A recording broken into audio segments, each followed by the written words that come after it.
उत्तर प्रदेश की 10 विधानसभाओं में चुनाव होने हैं। इसी को लेकर मुरादाबाद डीएम ने प्रेसवार्ता की। प्रेसवार्ता में डीएम अनुज सिंह ने कहा, चुनाव आयोग ने चुनाव की तिथि जारी कर दी है। चुनाव सुरक्षा व्यवस्था के बीच संपन्न कराने हैं, जिसको लेकर प्रशासन स्तर से सभी तैयारियां शुरू कर दी गई है।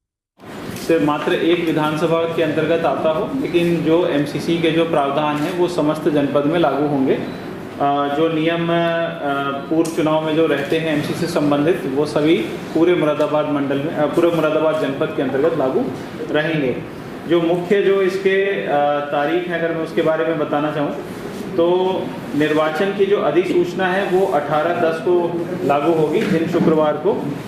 उसके बाद नाम निर्देशन जो प्राप्त करने की जो अंतिम तारीख होगी वो 25 तारीख होगी। कहने का अर्थ है कि जिस दिन निर्वाचन की अधिसूचना जारी होगी उस दिन से नामांकन की प्रक्रिया प्रारंभ होगी और वो 25/10 तक चलती रहेगी। नाम निर्देशन की जो जांच का दिनांक है वो 28/10 तक रहेगा। 28/10 को उसकी समीक्षा, उसकी जांच होगी और नाम वापसी का अंतिम दिनांक 30/10 होगा। 30/10 तक अपना अभ्यर्थन, अपना नाम वापसी कैंडिडेट ले सकते हैं। मतदान 13 नवंबर को होगा और मतगणना 23 नवंबर को संपादित की जाएगी और पूरी जो प्रक्रिया है वो 25 नवंबर तक पूरा करने का है। वैसे मतगणना के दिन ही प्रायः समाप्त हो जाती है, लेकिन फिर भी अगर कतिपय कारणों से 1-2 दिन और बढ़ा के समय आयोग द्वारा, मान्य आयोग द्वारा दिया जाता है, 25 तारीख तक ये समाप्त हो जाएगा। जो इसके हमारे रिटर्निंग ऑफिसर होंगे, हमारे जो अपर नगर मजिस्ट्रेट प्रथम होते हैं, एसीएम फर्स्ट, अभी फिलहाल सनदास पवार जी हैं, तो वो इसके रिटर्निंग ऑफिसर रहेंगे। उनके द्वारा इसमें नामांकन की जो प्रक्रिया है उनके द्वारा ही संपादित कराई जाएगी और उनके सहयोग के लिए कुछ हमारे जो सहायक रिटर्निंग ऑफिसर हैं वो इसमें अधिसूचित हैं, जिसमें तहसीलदार न्यायिक बिलारी, बीडीओ कुंदरकी, बीडीओ मुड़ा पांडे और एवीएसए कुंदरकी, ये 4 लोग हैं। लेकिन जो स्क्रूटिनी का काम है और अंतिम दिन जो नाम वापसी के बाद जो फाइनल जो लिस्ट बनते हैं वो काम जो हमारे आरओ साहब हैं, एसीएम फर्स्ट, उनके द्वारा ही संपादित इसमें कराई जाएगी।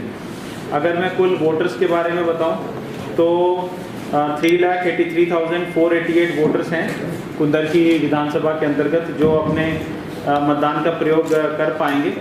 जो नाम हटाने की जो प्रक्रिया है, क्योंकि अब चुनाव की घोषणा हो गई है तो अब नाम काटने की प्रक्रिया नहीं होगी। फॉर्म 7 उस सब पे अभी इंटरटेन नहीं होगा, लेकिन आप सभी जानते हैं कि नाम बढ़ाने की जो प्रक्रिया होती है वो जो अभ्यर्थन का जो अंतिम दिनांक होता है उसके 10 दिन पहले तक के जो नाम आते हैं उसको इंटरटेन किया जाता है।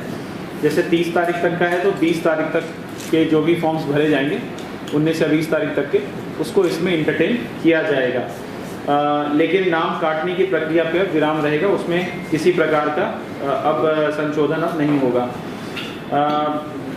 टोटल जो हमारे जो दिव्यांग मतदाता हैं इसमें 3494 है जो हमारे दिव्यांग मतदाता हैं और 85+ 1252 मतदाता हैं। ये 85+ जो मतदाता है ये माननीय आयोग द्वारा ये निर्देश है कि इनको होम वोटिंग की सुविधा दी जाएगी। होम वोटिंग वैसे तो हम लोग की कोशिश ये होती है, माननीय आयोग का निर्देश ये है कि बूथों पे इतनी सुविधा रहे कि एक जो त्यौहार का माहौल चुनाव के दिन बनता है सब लोग बूथ पे आके ही वोटिंग करें। लेकिन फिर भी अगर कोई अत्यंत असमर्थ है, बिल्कुल भी बूथ तक आने की इच्छा वो नहीं जताता है या वो इसलिए समर्थ नहीं है, तो उसके लिए होम वोटिंग की भी व्यवस्था इसमें की जाएगी। टोटल जो हमारे जो सर्विस मतदाता है, सर्विस वोटर्स हैं, वो 205 हैं। इनको हम लोग ऑनलाइन ट्रांसमिट करते हैं पोस्टल बैलेट और ऑनलाइन पोस्टल बैलेट ट्रांसमिशन के बाद ये अपना जो भी अपना मताधिकार का प्रयोग करके पोस्ट ऑफिस के ही माध्यम से हमें प्राप्त कराते हैं। इसके अलावा जैसा कि हम जानते हैं कि जो पोस्टल बैलेट की जो सुविधा जो हमारे मतदान कार्मिकों के लिए होती है, प्रायः क्योंकि एक ही विधानसभा का यह चुनाव है, तो प्रायः जिस विधानसभा में चुनाव हो रहा होता है उस विधानसभा के कार्मिक क्योंकि नहीं लगाए जाते हैं, तो इसकी संभावना अन्यून है कि कोई व्यक्ति इसमें पोस्टल बैलेट के लिए, जो हमारे कार्मिक हैं उनमें से कोई आएगा, तो इसमें पोस्टल बैलेट एज सच जो कार्मिकों का वो इसमें बहुत अधिक नहीं होता, या एक तरीके से कहें तो थियोरेटिकली वो 0 होता है। इस चीज़ का हमें ध्यान जो है वो रखना है। नामांकन प्रक्रिया पूरी की पूरी यहाँ कलेक्ट्रेट में संपादित की जाएगी। यहाँ जो न्यायालय जिलाधिकारी का कक्ष है उसी में नामांकन लिया जाएगा, जो हमारे आरओ महोदय हैं उनके द्वारा, और बैरिकेडिंग इत्यादि का जो कार्य है वो आज से प्रारंभ करा दिया गया है। इसके अतिरिक्त हम सब जानते हैं कि माननीय आयोग द्वारा suvidha.eci.gov.in पे एक सुविधा पोर्टल बनाया गया है, जिसपे वो नामांकन के फॉर्म्स इत्यादि उस पर ले सकते हैं, उस पर अपनी जो धनराशि है वो जमा कर सकते हैं, लेकिन उसका प्रिंट आउट लेके उनको रिटर्निंग ऑफिसर के समक्ष ही आके जमा करना पड़ेगा। कहने का अर्थ ये है कि कई बार लोगों को भरने में जो दिक्कतें होती हैं उसका सामना ना करना पड़े, इसलिए सुविधा माननीय आयोग द्वारा दी गई है। फीस जमा करने के लिए सुविधा दी गई है, लेकिन इसके अतिरिक्त उनको जमा करने के लिए ऑनलाइन अभी फ़िलहाल जमा नहीं होता है, वो आके उनको जो रिटर्निंग ऑफिसर है उनके समक्ष ही ऑफलाइन मोड में उसको देना पड़ेगा। इसके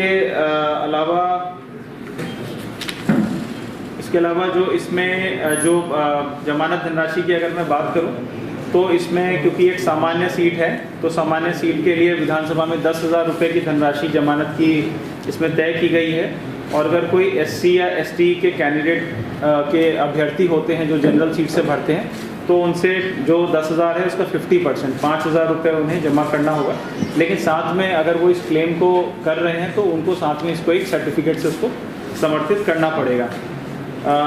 नामांकन की जो प्रक्रिया होगी उसके दौरान 100 मीटर के जो दायरा है उसके अंदर किसी भी वाहन का हम लोग अलाउ नहीं करेंगे, और उसके बाहर तक 3 वाहन की परमिशन हम लोग देंगे। 3 वाहन 100 मीटर के दायरे तक वो प्रवेश कर पाएंगे।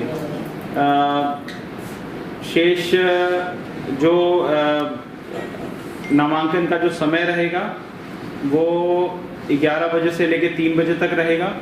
जो हमारे स्टेट रिकग्नाइज्ड पार्टीज़ हैं या जो रिकग्नाइज्ड पार्टीज़ हैं उनके लिए एक प्रपोजल की ज़रूरत पड़ती है। शेष जो हमारे इंडिपेंडेंट और अनरिकग्नाइज्ड जो पार्टीज़ होते हैं उनके लिए 10 प्रपोजल्स की उनको ज़रूरत पड़ती है। एक सेपरेट अकाउंट खोलना पड़ता है अपने सारे इलेक्शन एक्सपेंडिचर को दिखाने के लिए, जो उनके जिस दिन वो अभ्यर्थन कर रहे हैं उसके कम से कम 1 दिन पूर्व का खुला हुआ हो।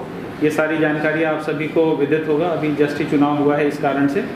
और हम लोगों ने आप लोगों की बैठक के बाद अभी सारे जितने भी जो पॉलिटिकल पार्टीज़ हैं उनको भी बुलाया है, जिससे कि हम उनको एमसीसी के बारे में, उनके नियमों के बारे में अवगत करा दें, किस प्रकार से वो अपनी सभाएं कर सकते हैं, किस प्रकार से वो अपने ऐड अगर उनको अखबार में देना हो या किसी टीवी पे देना हो या किसी platform, video platform, YouTube platform पे देना हो तो किस प्रकार से उसको दिया जा सकता है, कैसे उसको एंटरटेन किया जाएगा, इन सब के बारे में हम लोग उनको अलग से बताएंगे। जनपद मुरादाबाद में बीते सोमवार को एक महिला की धारदार हथियार से हत्या कर दी गई थी, जिसको मृतिका की जेठानी और उसके प्रेमी ने घटना को अंजाम दिया था। पुलिस ने हत्या का खुलासा करते हुए आरोपी निखिल और जेठानी सुधा